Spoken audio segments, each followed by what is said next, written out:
This is Tampa Bay Video Citizen.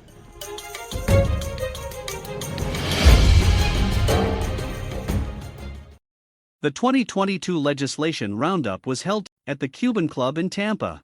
The luncheon was sponsored by the Tampa Tiger Bay Club. Discussing the legislative session was Representative Fentrice Driskell from House District 63, Representative Andrew Learned from House District 59, and William March, political reporter for the Tampa Bay Times. Here is the event. And now let's turn to today's program, looking back at the highs and lows of the legislative session that just ended. It was one of the most contentious, emotional sessions we've seen in years, with pitched partisan battles over abortion restrictions, sex education, and how history is taught in public schools and colleges. We invited every member of the Hillsborough delegation to be here today, and we appreciate the two members who took out the time from their busy schedules to join us. So let me introduce State Representative Fentrice Driskell.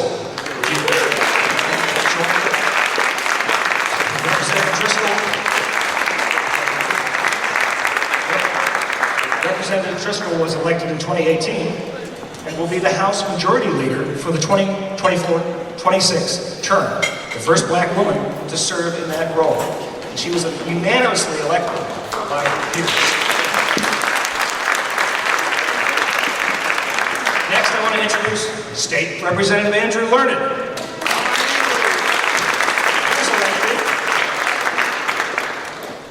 Just 2 years ago, right, Andrew? To represent the 59th District in Florida.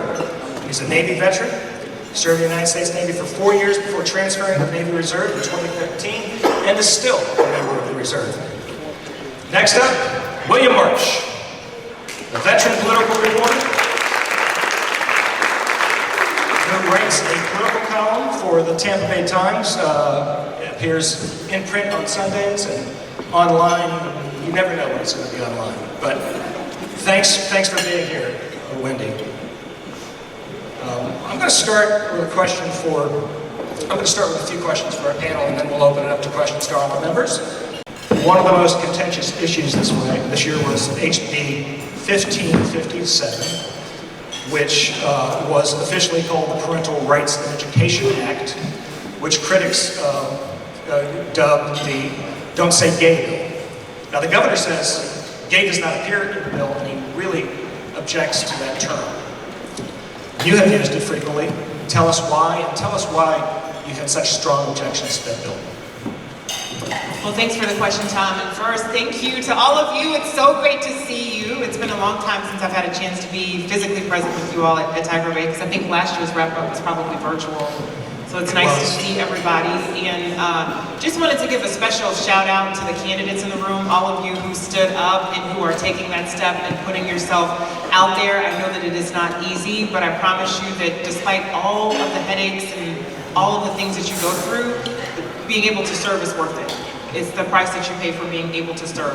And then for all of you in the audience who get these candidate petitions, please fill them out. It's just a part of the political process. Of course, does not obligate you to vote for a candidate, but it's part of how our candidates are able to get onto the ballot, and it means a lot when you take the time to fill out a petition for them.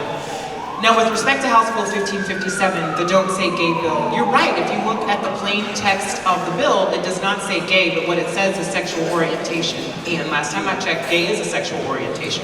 I checked that with the bill sponsor during the committee hearing in asking him that question. And the reason why you see people so up in arms and why the opposition views this as an attack on LGBTQ+ students and their families is because when you say that you're limiting, and what the bill does is that it limits classroom instruction on sexual orientation and gender identity, which we know gender identity, that's a conversation that is so oftentimes directly linked to the LGBTQ+ community.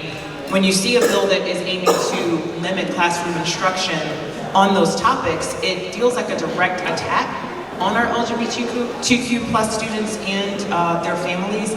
And I will tell you that being in the room where it happened, in the committee hearing, the Judiciary Committee hearing, which was the last and final bill stop, the proponents of the bill clearly believed that. That's what the public believed that this bill was about, because that's how it's being marketed. So Governor DeSantis can say all he wants that gay does not appear in the line of the bill, But the way that the proponents, including him, fundraise off that bill, it's a targeted attack on the LGBTQ plus community. And in your view of having read that bill, what is the worst aspect of it in your view? Because it's irredeemable. just one thing I wanted to point out is the governor is often talking about, and the proponents of it point out that it's about sex education in kindergarten through 3, and I don't believe sex education is taught during kindergarten through 3. So Precisely. Yeah. So then that raises a question of why do you need the bill?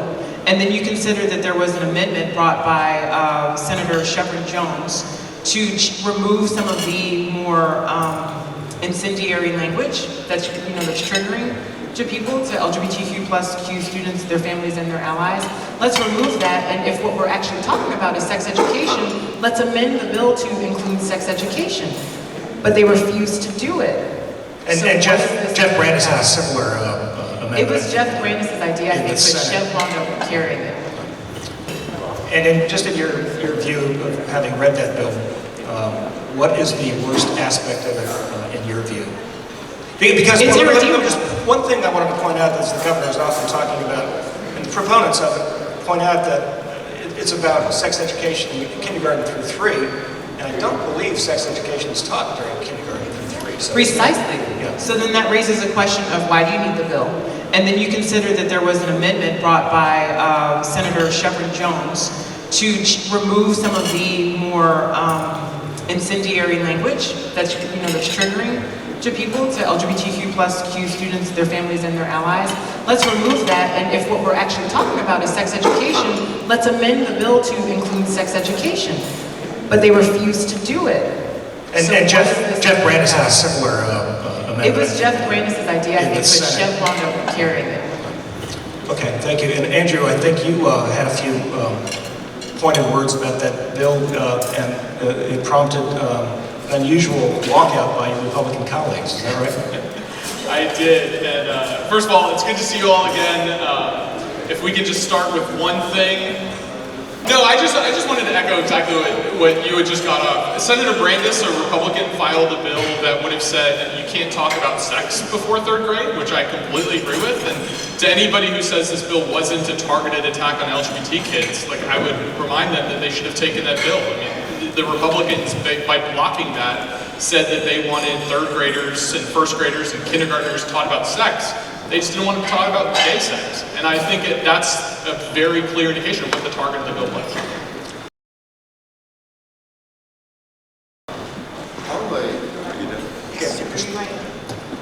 Okay, am I on? Okay, I mean, only you asked what the worst part of the bill is. Separating out the question of whether it's an attack on gay people. Probably the worst part of it seems to me, is the vagueness of it. Yes, I mean, most of us in here, I think, would agree that you don't need to be teaching sex education to kindergarten through 3rd graders. But it's not at all implausible that a 3rd grader is going to raise his or her little hand and say, "Teacher, what are gay people?" Now, does the teacher get sued if she answers? Nothing in this bill really spells that out, as I understand it. Andrea could correct me if I'm wrong. And in effect, since sex education isn't taught K through 3 now, there's really not much to the bill except a vague threat and symbolism. And those two things, I think, are the reason the bill was passed. The symbolism, the political symbolism of trying to assure conservatives that their children won't be taught about homosexuality in class. Thank you. Representative Learned, I was wondering if you could take a slightly different approach and tell us what you think are the top 3 accomplishments and the top 3 disappointments of this session. Yeah, so thank you for the question. I guess I'll answer this personally for me. I think my biggest accomplishment was really leading the effort to kill the data privacy bill. That was one that had passed unanimously through all its committees, and I made a stand for our small businesses and making sure we weren't creating new avenues to sue the small businesses across the state of Florida. And when I started that effort, I think it shocked everybody that a freshman Democrat could become an AIF Legislator of the Year in that process of really standing up for Florida's businesses. But it was an $80 billion fiscal hit to our economy. And I think somebody had to stand up and fight back, and we were able to kill that bill, and it started in that committee that Fentrice Driskell was a part of. Also, I ran a bill for school support staff, so bus drivers, cafeteria workers, janitors, bringing them up to $15 an hour statewide. That was a $200 million huge win for some of the people that are paid the least in our education system. And lastly, transportation. For those of you who don't know, I represent Eastern Hillsborough County, and I ran on a platform of fixing the damn roads, because they're broken. Every door I've ever knocked, the number one thing anybody's ever complained about, Republican or Democrat, is about the traffic. And we were able to not only get all the infrastructure money through the bipartisan infrastructure bill to replace all the interchanges along 75, but we also got the all for transportation money earmarked to come back. That was $500 million that will come to fix our roads after the lawsuit is finally behind us. And then also a number of local improvements like the Lamona Elementary, where we had some kids that have gotten some near accidents recently. Worst three, and there was a lot. I think the big one was we really dropped the ball on property insurance.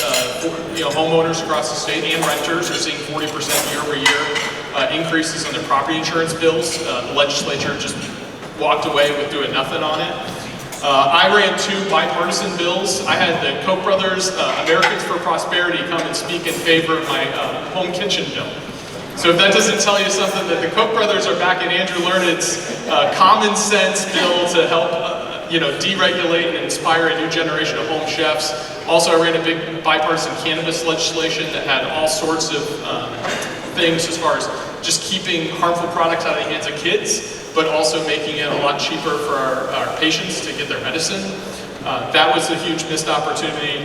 We had a ton of partisanship bills that I'm sure, we already started with one of them, but lastly, we walked away with refusing to divest Florida's retirement holdings in Russia, which I think was an absolute no-brainer, why we would be funding Putin and his war crimes. And we did that voluntarily because they defeated my amendment on a party line vote. Same with fentanyl test strips and making sure that we did something for the 8,000 Floridians that are dying every year from overdoses, including the 6 West Point cadets who overdosed in South Florida just 2 weeks ago. So tons of missed opportunities, and I hope we get a chance to come back and flip that next year. Thank you. Did you have anything you would like to add about disappointments, or are there too many to list? Sorry. There are a lot to list. And I think if I could sum it up, it's really just that we focus more on culture wars and political pandering than actually getting the job done for the people of the great state of Florida. And believe me, I get it. I'm in politics. I understand that there are politics, but I do believe that there is a point at which it's a bridge too far. And you heard Rep. Learned mention about we failed to do anything on property insurance. We failed to do enough on affordable housing, and we've been failing affordable housing for years. There was a wonderful program passed that was advocated for by the realtors, the Hometown Heroes program, and that's going to be wonderful and help teachers and first responders get access to purchase their first home. But there's also a program known as SAIL, which is for multifamily housing, and we failed to fully fund that. And just, at every chance where it seemed like we had the opportunity to maybe work together to solve a big crisis in a bipartisan way, we failed to pass the bill that was supposed to address condo inspections and really strengthening that in light of Surfside. I mean, Surfside just happened last year, right? This was our big chance to come back and fix it, and just petty stuff got in the way. I mean, I think my trifecta of what would be if you have 5? I know 3 is a trifecta. What's 5? Quint something. I never took Latin, but the Don't Say Gay bill, the anti-CRT bill, anti-critical race theory bill, the 15-week abortion ban, which is modeled after what Mississippi does. Mississippi has some of the worst healthcare outcomes in the United States. I don't know why we would model anything after Mississippi with respect to healthcare. Just looking at the numbers and the metrics. There was an anti-immigration bill. that was really bad, and there's an elections bill that creates a number of reforms that are unnecessary, and it's going to make it harder for people to vote. Thanks very much. Wendy, I know you're not about expressing opinions, so I'm not going to ask you that question. But I am going to ask you about the issue that I heard so much about before the session began, that everyone was predicting was going to dominate everything, which was redistricting. The theory being that Democrats and Republicans are going to fight like crazy for dominance. In the end, it seemed like the fight was between the governor and his own Republican leadership in the legislature. Well, give us a little analysis of what happened with redistricting. Well, it was, and I think part of the reason for what you're talking about, redistricting is the kind of thing that typical voters don't know much about, don't think they have any reason to care about, and just don't pay any attention to. But this year is different. With the House of Representatives so narrowly balanced, you've all been seeing one story after another about redistricting in North Carolina and Wisconsin, redistricting cases coming before the courts, and accusations of gerrymandering flying left and right from both parties, against both parties. This is unusual. What that means is that one way to make your mark with your political base this year that isn't normally a good way to make a mark with a political base is by getting involved in a redistricting fight, in a highly publicized redistricting fight. If Governor DeSantis, for example, wins his argument with the legislature over redistricting, and if his maps are passed, which they will, as I understand it, create at least 2 additional Republican-leaning seats in addition to the ones, more than the number proposed by the legislature, then this will make him a hero on the issue of redistricting, just like he is likely to be a hero on some of the other culture war issues that we've been talking about. So I think that's what's going on, and that's why he took the unusual step, extremely unusual for a governor, of getting involved in the redistricting fight, submitting his own maps, and publicly announcing that he will veto the maps passed by the legislature. Just the congressional maps, just the congressional maps, right? The House and Senate, normally those 2 houses defer to each other on their own maps, and they did this year as well. Interestingly, the Senate's maps, the Senate maps for itself and for Congress were generally regarded as well and fairly drawn, and I think got bipartisan support in passing. Thank you, Rep. Driskell. Anything that surprised you about the redistricting, or did it seem, was it all-consuming like it was expected to be, or what? Redistricting was absolutely the biggest issue for our caucus, and there were a lot of shiny object distractions that bubbled up into the news, and so you probably back home heard a lot more about that, but redistricting was absolutely a top focus of our caucus.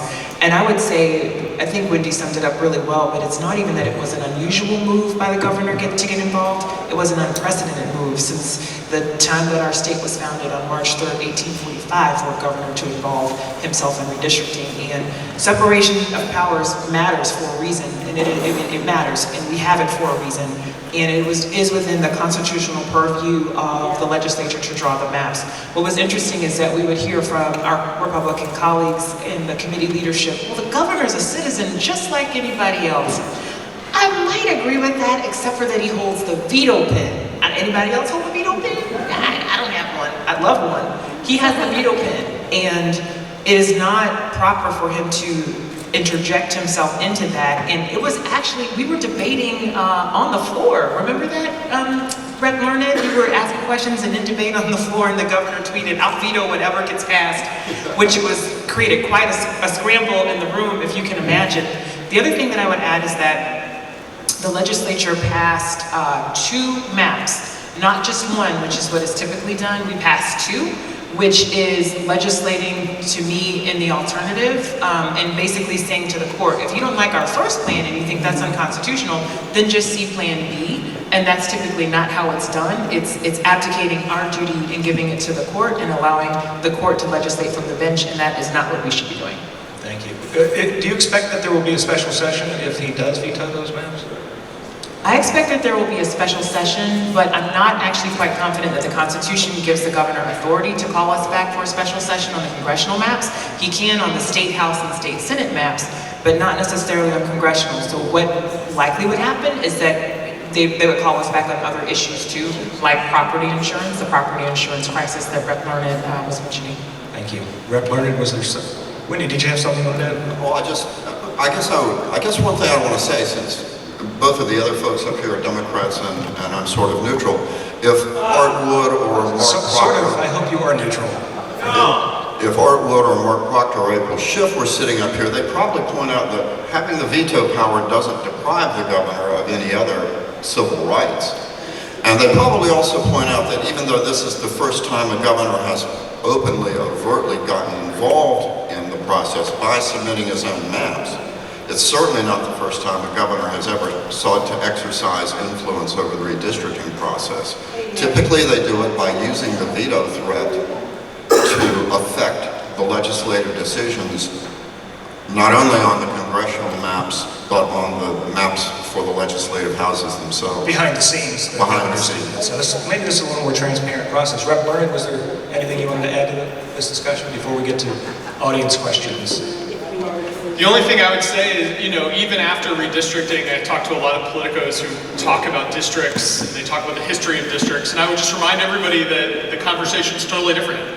The districts you thought were safe before are not. The districts that you thought were flippable before are not necessarily. Like, you gotta go look at these new maps and get involved, because it's an entirely new playing ground that people are gonna be running in this year, and the old rules are no longer applicable.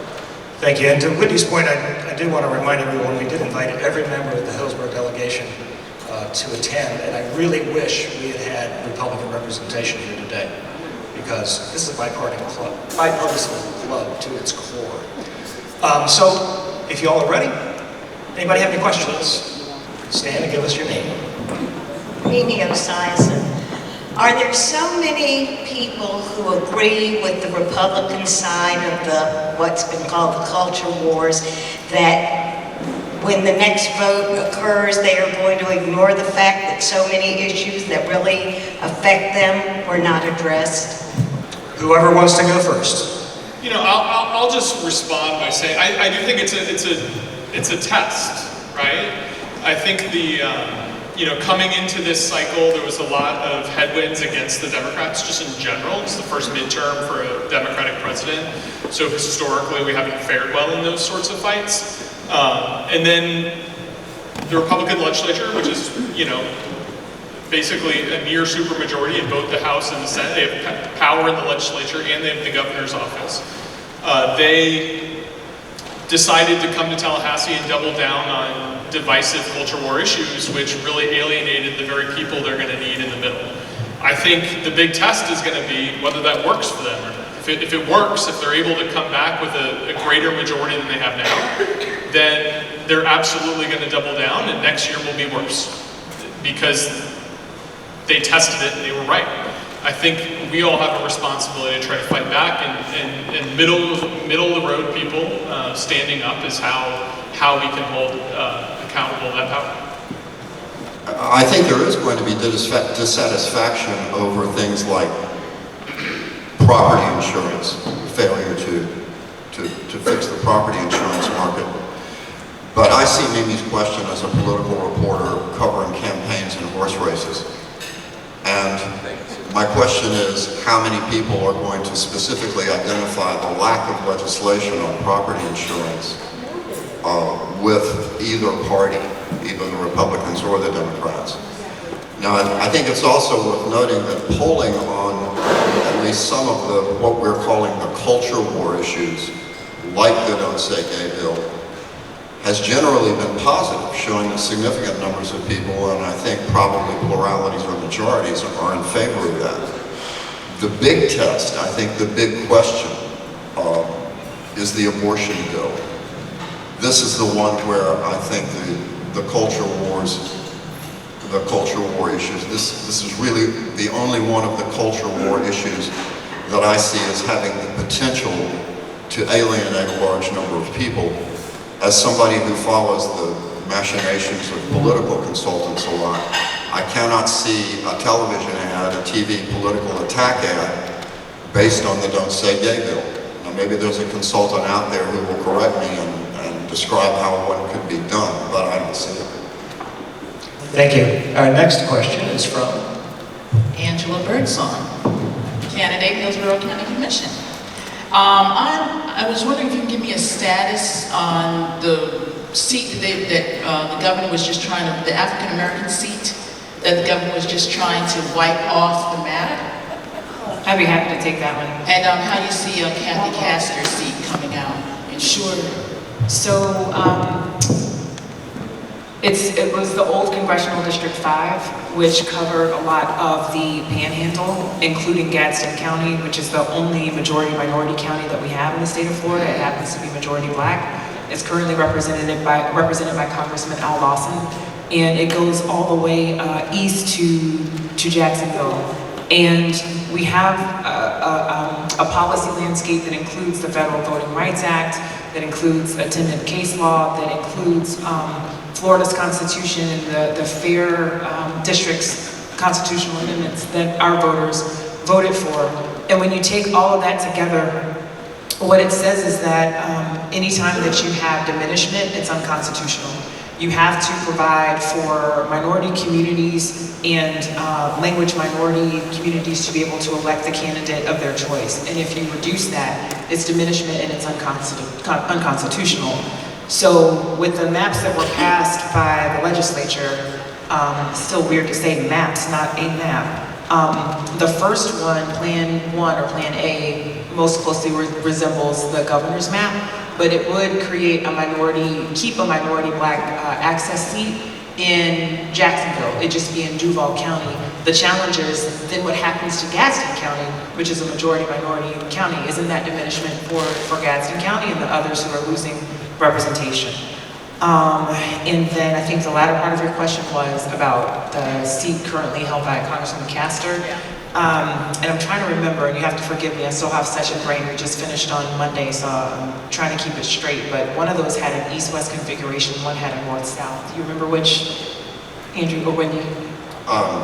As I understand it, I'm going from memory, but I've written this several times, so I'm pretty sure that the maps passed by the legislature generally leave that district as Democratic leaning, but significantly less than it currently is.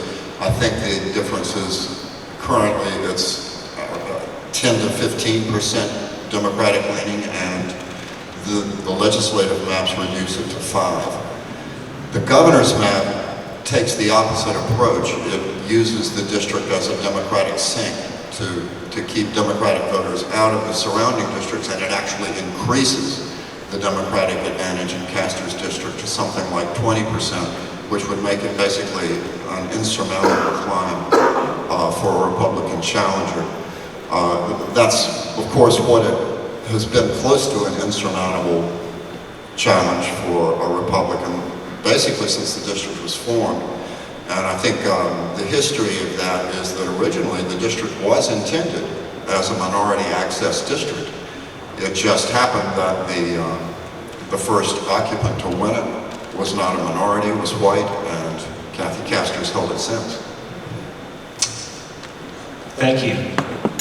Oh, and for that reason, it doesn't get the kind of legal protections that Fentrice was talking about that apply to minority districts. Thank you. Our next question is from someone with some serious legislative experience. Sam Bell. Thank you. Question for Representative Learned. You are a freshman legislator in a Republican-controlled House, and yet you have a sterling record of success in both sessions. I want to know how you've done it and how that's going to reflect the fact that you're still going to be running in a red House district. Boy, tough question. What's the secret sauce? You know, it's funny, I grew up Republican. I was president of College Republicans right down the street at the University of Tampa. I used to work for for Mark Sharp. Some of you remember, I was his one and only intern. I was so bad he never hired another one. So I guess part of it is like I speak the language, I think, and I really try to be purposeful in reaching across the aisle to find why people believe the way they do. There's a lot on the divisive partisan stuff that you just can't bridge, right? Like that was baked on election day in November. But during session, there's an awful lot of stuff. Like I mentioned the bipartisan cannabis bill that I ran. That was a bill that I started with free cards for veterans, service-disabled veterans, being able to get medical marijuana for free. And then I made a deal to voluntarily withdraw it with leadership on the floor to get my bill heard the next year. And then spent the summer working with the Republican who tried to kill the medical marijuana program last year with THC caps, if you all remember that legislation from the past years. And we just started with, all right, what are the parts where we do agree? And we all agreed that we should keep synthetic marijuana out of the hands of children. So we started with that. That was a bipartisan agreement. We also agreed that we could do a lot to lower the cost of medicine. Right now it's $75. You gotta go like every year just for your card, just to get not to get your prescription filled, but just to be able to get a prescription filled, right? So we said, well, let's cut that in half. Let's go from a 1-year to a 2-year card, line those things up, just make the program work. And sure enough, we were able to put a bipartisan package together. And I do think, Tallahassee is not Washington. And this year we passed, unfortunately, in my opinion, a lot of really divisive bills, but there's 3,000 bills that were filed. We're only talking about 10 that are in the bucket of truly partisan divisive nonsense that went through. A lot of stuff, there are room and ability to work together. And if you find those areas of common ground, you can really get a lot done in Tallahassee. Our next question is from another candidate. Hey guys, I have a question. I've lived in Florida for close to 20 years, and my question is around the districts. When I look at the state of Florida, every 4 or 8 years, we flip-flop from who we elect a president out of this state of Florida by like 3 or 4 points, right? On statewide elections, predominantly, we have people winning office on 3 or 4 points. How can we justify having a state legislature where you have 42 Democrats and 78 Republicans elected when we only have a margin of 3 or 4 points that separate us? Thank you for that question, Jen. And, that's one of the challenges that we went through with redistricting.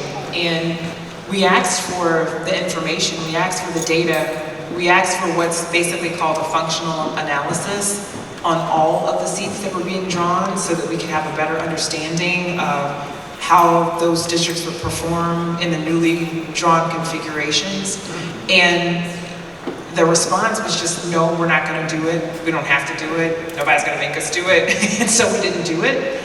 And that's one of the big problems that I have with the maps, and where I really feel like the legislature fell short in operating in that bipartisan spirit that Rep. Learned was talking about, which absolutely is present on a number of issues, but it wasn't present on redistricting. And the problem with that is that you don't know if we're passing C+ maps or A+ maps or D- maps. I don't know. I honestly cannot tell you.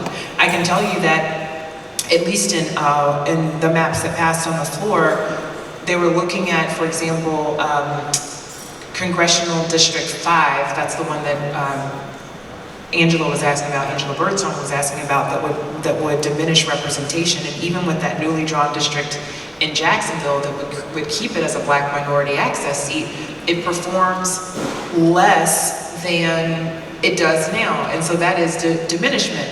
But they're like, as long as it performs, it's fine. But no, the case law says that if there's any reduction, it's diminishment. So, we're passing probably D+ maps, and we could have passed A+ maps if we really would have let the data drive us and take us there. But unfortunately, I think it's gonna take for the numbers to get a lot closer in terms of more balance between Democratic members and Republican members in the House and the Senate for us to really get maps that are honest and truly data-driven. I'd like to add a little something to that. Jen's question is perfectly valid. But in fact, right now, gerrymandering in Florida has decreased. The situation has actually improved some in the last couple of decades. If you remember the 2000 presidential election, we basically had a tie. But in that same election, 3/4 of both houses of the legislature and 3/4 of the congressmen elected were Republicans. Now, since then, things have changed a bit. The majorities in both the House and the Senate and in the congressional delegation, the Republican majorities are smaller, even though the state has grown, if anything, arguably more Republican. In other words, there's somewhat less gerrymandering than there has been. The Senate maps, for example, when the Senate passed its redistricting maps this year, they were regarded by most Democrats as fair. But gerrymandering is a complicated subject. It's not just a matter of political manipulation, although it's part of it. There's a societal phenomenon called self-gerrymandering, and that is the tendency of people who tend to vote Democratic to congregate in comparatively small geographic areas, namely large cities filled up with minorities, young urban professionals, highly educated technocrats, and so on. I've done some reading on the effect of that, and I can't pretend to be an expert, but some of the experts I've read attribute at least half of what we call the gerrymandering effect to this societal self-gerrymandering rather than to political manipulation. It's also worth noting, as any Republicans would, that gerrymandering didn't start when Republicans took over the legislature. It just was more effective because it occurred during the computer era. But if you go back to the days of the pork chop gang, you'll see political districting used with brutally raw dictatorial political power has been not unusual in Florida for decades. Elections have consequences. Yes. Andrew, did you want to say anything? Or? Nope. Our next question is from a former Tiger Bay Club board member. Martha Stem. There are two issues that affect people across the board regardless of political party, and they're interrelated. One is the lack of affordable housing in the state, and we are in a crisis on that. And the other is the more than 20,000 Floridians with mental and physical disabilities who've been on the waiting list for many, many years for services. What, if any, movement was there during the session to address either of those problems? Whoever would like to take that one up? Yeah, I can start, and I'll echo what Rep. Driskell said about affordable housing. We did very little, unfortunately. We did pass the property tax exemption for first responders and teachers and others, which I thought was a good win, but it wasn't enough, right? So that was certainly something. On the disability part, we did fund a number of people getting off the waiting list. It's not enough. The wait list continues to grow at basically the same rate we're funding, but we did put record funding into disability stuff. And we did also pass a number of things on the periphery. Representative Tant had a really great bill that expanded eligibility for kids in the IEP program so that they don't lose their IEPs basically when they start kindergarten. They can continue into kindergarten with existing IEPs, which removes kids getting basically dumped into general population and then having to wait a couple months before they can get the services they need. The same thing with kids at graduation. They can continue to receive services after 18 into community college and other things on the back end. And then also last year we passed a bill that I was really proud about on NICA reform. That's a program for brain injured kids. So if you're born and because the doctor messed something up during childbirth and you're born permanently disabled, you don't actually, in Florida, you can't sue your doctor. There's no medical malpractice around that. Instead, we fund it with $50 paid at every birth, and then it funds this program to give those kids the benefits they deserve. We passed a bill, set of reforms last year, but we refused to make it retroactive. And that was one vote where I lost 119 to 1, making a stand trying to get that benefit retroactive. But we kicked it back to the Senate. The Senate ended up holding the line on the retroactivity. It came back the next day. We passed it unanimously retroactive, which was about $100,000 benefit to about 200 kids across the state, and it was life-changing for those families. So there are good things happening. It's just, you know, is it enough on affordable housing and on the wait list overall? It's not, unfortunately. Okay. Our next question is from another candidate. Yes, Jake Hoffman. I do want to talk about the parental rights bill. That, you know, again, I'm happy you guys are here. I'm actually very upset that I don't see any of my Republican colleagues up on the table. I think that that's how we got to this point around this bill, to be honest, because what you have is Democrats won the marketing on that bill, so congratulations. I think that the you know, calling it the Don't Say Gay is extremely effective, and you're seeing it all over the country, but the reality is Republicans should have been out in front of that talking about what the bill is actually about, which is, you know, the precedent came from the fact that there were counselors and teachers talking about kids transitioning to, you know, another gender in elementary school without informing the parents, right? So we should be talking about that side of it. Yes, I do have a question for you, because this is important.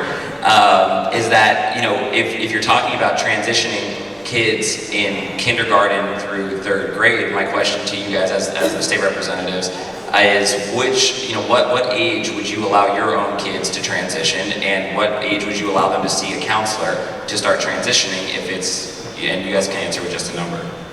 Thank you. You know, I got to respond to the commentary before the question, which is that this is how I think we find ourselves in these very divided times. This wasn't about a marketing war.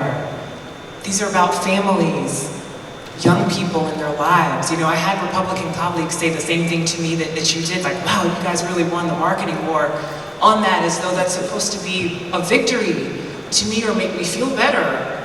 When we were in that Judiciary Committee, and committees are the only place where the public gets to come and provide testimony, you had opponents of that bill tell us heartbreaking stories about either themselves or their family members or classmates who had gone through the challenges of what it's like to be a marginalized person in the LGBTQ+ community. I'm talking about suicides. I'm talking about suicide attempts that weren't completed. I'm talking about bullying. So this bill has real-world consequences, and I just wanted to put that out there. I understand where you're coming from, and I can appreciate the question. It's just that I think we all have to take a deep breath and reset, and if we're going to be, as elected officials and future elected officials, you know, the leaders of the people of this state, it can't just be about marketing and who wins the hashtag. It's real people's lives. You know, with respect to the substance of the question about the parental rights, the reason why I think that was such a misnomer in this bill is because the bill actually does precious little to provide new rights for parents. We already have parental rights legislation and policy on the books, so that actually was a red herring. What the bill did, what it does, 2 things: limiting classroom instruction on sexual orientation and gender identity in grades K through 3. However, there's another part in the plain text of the bill where it talks about, or the materials are to be taught in a way that's age appropriate, which actually opens the door beyond K through 3. So the bill, to Wendy's point about the baddest part of the bill, the worst part of it being the vagueness, you know, that is a challenge, because I'm actually not sure that it's limited K through 3.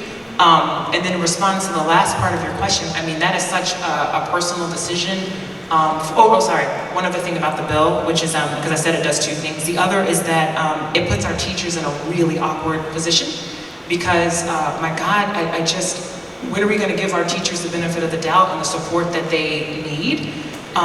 It's my understanding that a lot of times what happens, you know, I know we're going on a lot of anecdotal evidence, but listening to the educators who came to testify, sometimes the kids are coming to them with these questions, and the teacher may be the only person that they feel safe to tell. And so putting a teacher in a situation where they could be the subject of a lawsuit as part of their school district just for trying to help a kid out and keep them safe, that's problematic. The bill sponsor even went so far as to include an amendment. Gratefully, it got withdrawn at the last minute, but that would have required disclosure to a parent.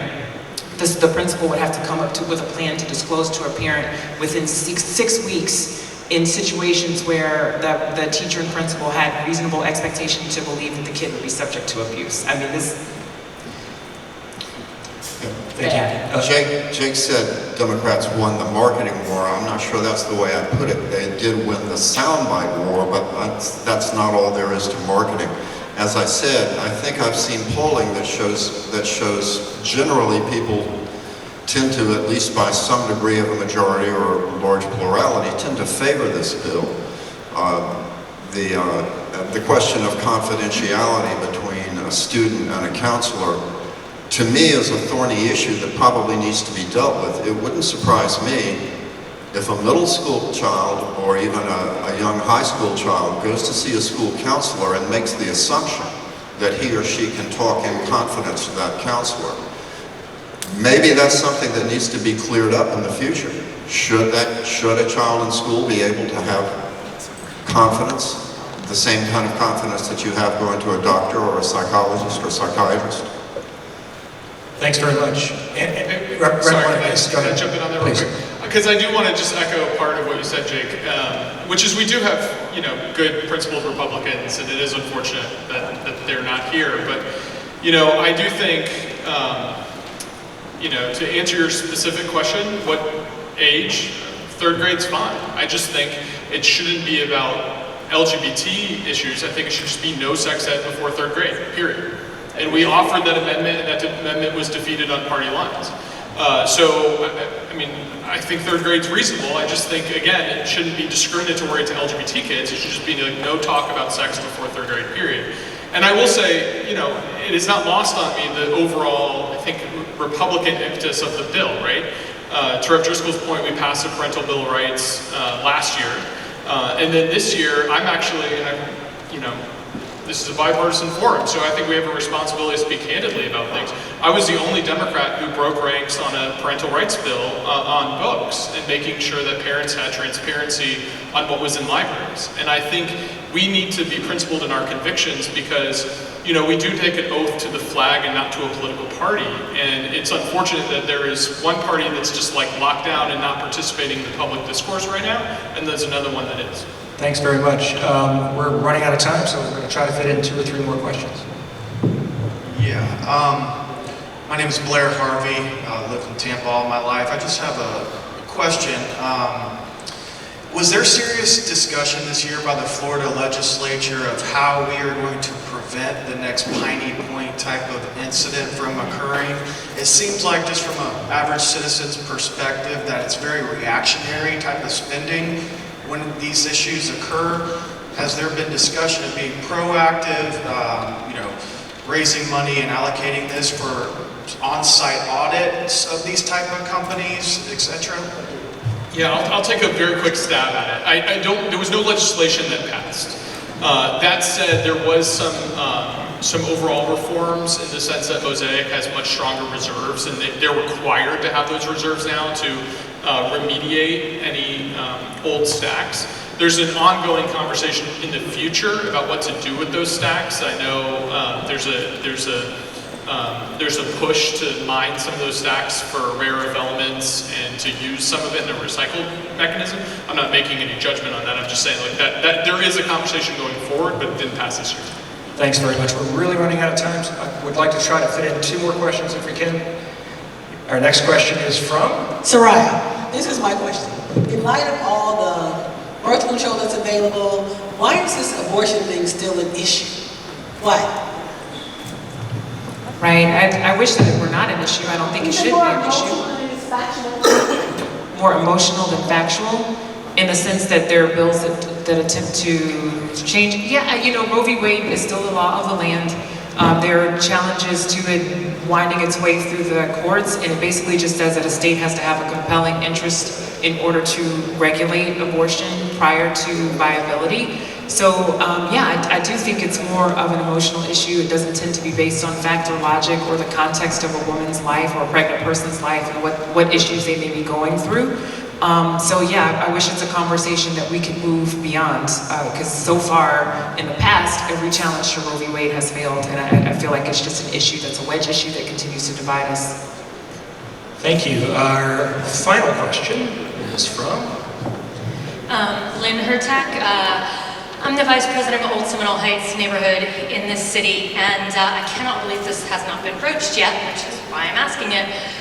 We just got our insurance, we just got a lovely one-page letter from our insurance company dropping us from insurance. Not because of anything we did, but because they're leaving the state. And I'm not the only one. All of my neighbors are talking about this. Most of us live in old craftsman houses. And I'm seeing, it seems like every other day somebody's getting a roof replaced or are complaining that they can't get insurance because they need a new roof, all these.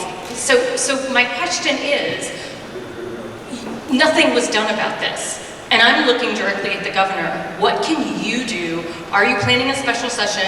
All of us are having this problem. What are you all going to do about it? What do you expect? Thanks for the question, because I want you to know that it wasn't for a failure of us bringing up the issue, right? Like, our caucus believes all Floridians deserve the freedom to be healthy, prosperous, and safe. That means you have to be able to take care of kitchen table and pocketbook issues. And we've been saying all along, property insurance is a crisis. What are we going to do about it? We need to fix property insurance.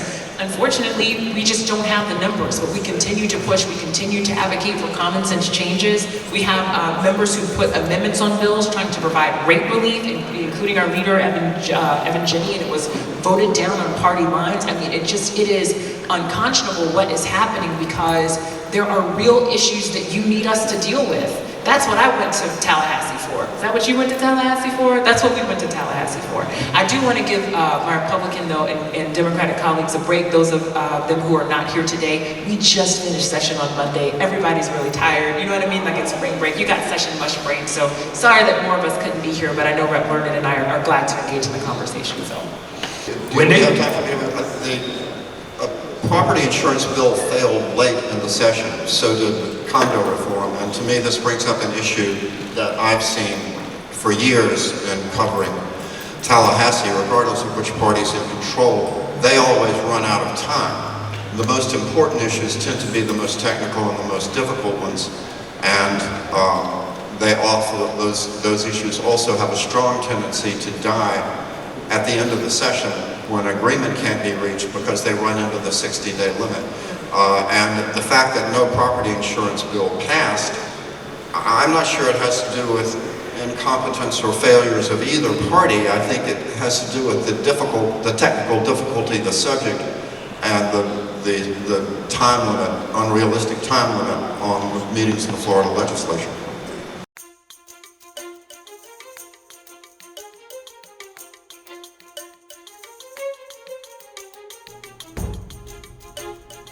This film was produced by Glenn Ryan, who is solely responsible for its content in conjunction with Tampa Bay Video Citizen.